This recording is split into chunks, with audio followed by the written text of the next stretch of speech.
Ito yung mga kandito ngayon, mga master technician. Mga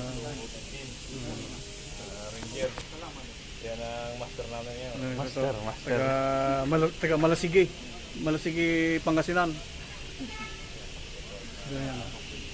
Yan dapat talaga.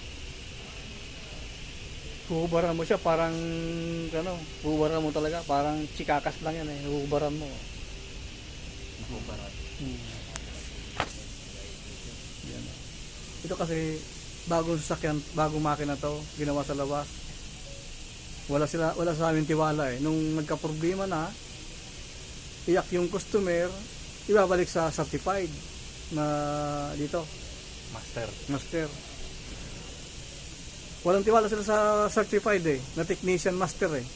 Gusto pala ipagawa sa mga turo-turo na workshop eh. Walang ka-training eh. Ngayon, nung nagka-problema, balik sa amin. Iyak yung customer.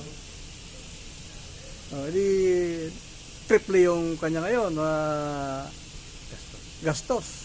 Bumili siya ng bagong makina, pinagabit siya sa mga turo-turo ng workshop. Ngayon, balik to kasa. Sino mo yan, Yan talaga yung nakabit. Sir, di na nakabit. Tapos ang problema ito, tinanggal nila, wala silang dowel pin, yung guide sa transmission. Pag wala yon, yung flywheel mapupunit yan. Ito wala rin, Yan, disalign yan. Disalignment. Walang alignment eh. Yan ang gusto na may-ari. Ito.